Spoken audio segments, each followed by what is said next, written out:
नमस्कार दोस्तों, मैं केडी पटेल अपने केडी लोकगीत चैनल पर आप सभी लोगों का बहुत बहुत स्वागत करती हूँ। आज मैं अपने चैनल के माध्यम से बहुत ही प्यारा सा भजन सुना रही हूँ। यदि आप लोगों को मेरा गीत अच्छा लगे तो आप लोग मेरे चैनल को लाइक करें, सब्सक्राइब करें और अच्छे अच्छे कमेंट लिखें, जिससे कि मैं इसी प्रकार के अच्छे अच्छे गीत आप लोगों तक पहुँचा सकूँ। धन्यवाद। घर ही के मंदिर बनई तीरथ करई बाहर ना जईबई।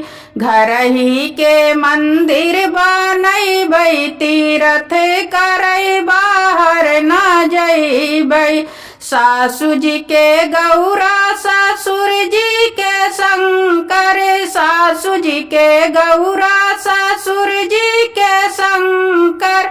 पति के परमेश्वर बनई तीरथ करई बाहर ना जईबई।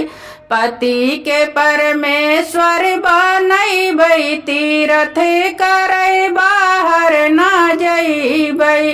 घर ही के मंदिर बनई तीरथ करई बाहर ना जईबई।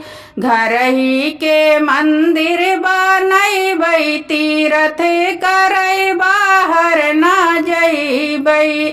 जेठान जी के गंगा, देवरान जी के यमुना, जेठान जी के गंगा, देवरान जी के यमुना।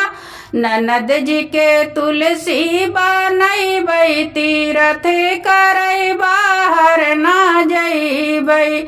ननद जी के तुलसी बनई तीरथ करई बाहर ना जईबई।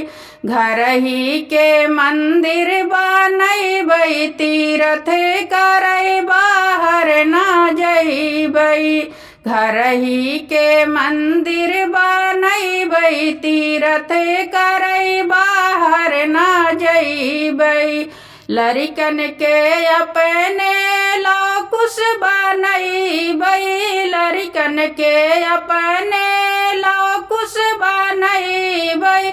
गुरुकुल में शिक्षा दिलई तीरथ करई बाहर ना जईबई।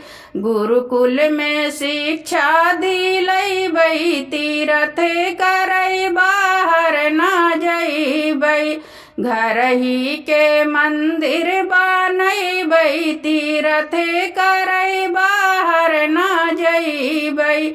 घर ही के मंदिर बनई तीरथ करई बाहर ना जईबई।